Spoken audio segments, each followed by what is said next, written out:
What's going on today, guys? Today I'm going to be showing you guys how to prep your car for paint in your rear hatch of your 240. Got a couple things here today. I got a random orbital with some sanding pads for that. I have some synthetic steel wool that I also might be using, and a sanding block. I also have a wire wheel somewhere here that I seem to have misplaced that you can end up attaching to your drill to get some of those crevices a little bit better.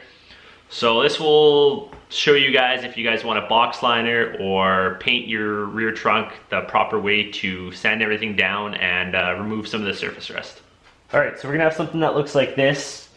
Obviously you can see some of the rust starting to form around there. The sound deadening is gonna be coming out today just because it looks like it's gonna be really easy to pull out. It's already starting to peel off here. So I'm gonna go ahead and remove that. And other things you want to probably remove, this little rubber grommet just in the back there. There's one there and then there's one in the back.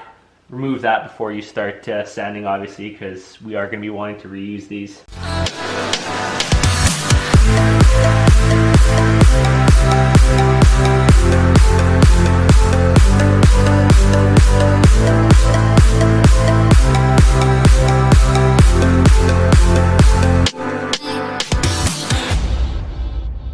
So first thing, I'm going to hit it with this orbital sander. 120 grit on here, pretty rough. Going to try to take off some of the big surface rust and the heavy areas on there. Alright, so I hit it with the orbital there. Did a pretty good job of scuffing everything up and kind of taking the residue off from that sound deadening. As you can see, there's kind of just some high points right there that it can't reach into those little grooves, so I'm going to continue on by sanding it by hand now. Never used one of these before, but I'm going to try out one of these sanding, they're almost kind of like a sponge brick, but this is 80 grit, so it's pretty aggressive, should dig right into the rust spot. So just use the little sponge sander piece that I have, super awesome, highly recommend that. Was able to get in the crevices really good. It's like I said, it's got a little bit of flex to it. Found my wire wheels. I'm going to give those a little try on some of the heavier stuff in the back. Now with these things, I highly recommend eye protection because these little things start to spin everywhere. They will go in your eyes.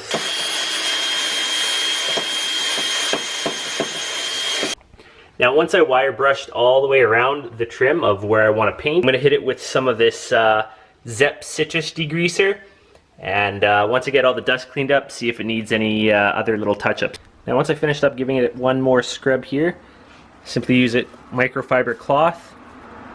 Make sure to give it a nice, good, clean wipe down. I simply disposed of the other microfiber cloth since these ones are very cheap. And I'm going to be using one more fresh, brand new clean one to give it one final wipe before we move on to the paint and primer. Now as you can see why I went over it one more time with the fresh microfiber cloth, just to pull up the rest of the dirt. So now this is basically what it should look like in the back there. You could go even a little bit further with grinding it down more to the bare metal, but I'm pretty satisfied with how it turned out like this.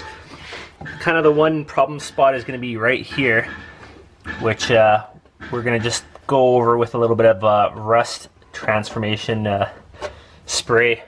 What in the butt? You're recording that? No! Yes! Buy your girlfriend things and she will keep your trunk. Cost me $1. $1 towards a nice pack of Cadbury mini eggs. That's it. That's all it takes. Don't fall. Don't die. I don't know how to get out without stepping on your car. Just don't die. On it? No, no, no. Step on the ground. Babe. Before you go, look at those deals. Look at the deals. So now this is the final product of how it looks taped up in the trunk. Something like that. And as far as the fuel, probably just box line it right over that. Another clean microfiber, give it one more quick wipe down. And any other kind of little debris, maybe you were sitting in the trunk and there's a little bit of dust on your shoes, because this is the most important part, getting every little speck of dust or any kind of debris out of there. For the next step, I'm going to be using this rust reformer. Make sure your trunk is nice and cleaned and completely dry before using it. Turning your rust rusty surface or a little bit of surface rust back into a paintable surface and prevent future rust. Does it work? I'm not really sure, but for about $5-6, really doesn't hurt to put some on. Also, buy one of these things because they're awesome.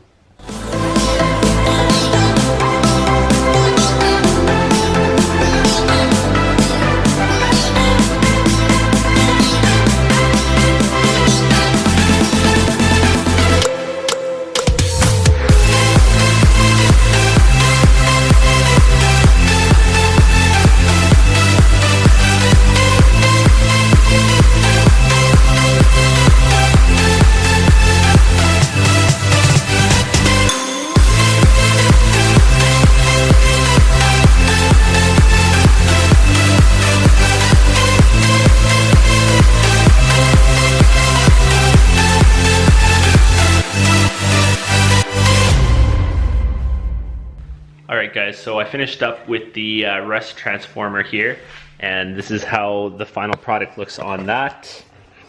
I'm quite happy with the results there. It actually turned out really good. Alright, now for the next step, I'm going to be using this Boxliner product, and the reason why I really like this is it is water resistant and it's really strong, a lot stronger than paint, so it avoids chips. If you're throwing tools or your spare tires or anything like that in the back, it's not going to chip as the same way that paint does. So if you skip the last step and you didn't get any of the rust transformer, I would probably suggest getting 2 bottles of this because one might be a little bit on the thin side. So I just finished up with the Boxliner and it looks amazing. I'm going to go ahead and remove the tape and newspaper before it gets completely dried. Alright guys, I'm super stoked. I just removed the tape. So obviously on the edges there, it doesn't go all the way to the end because if I do end up putting the trim back in, you won't even see that. It'll be all covered up. Super happy with the results. Still just letting it dry a little bit further here. Now this is a shot of it before and after the trunk being fully box lined. Hopefully you guys found today's video helpful. Please like, subscribe down below, and thanks for watching.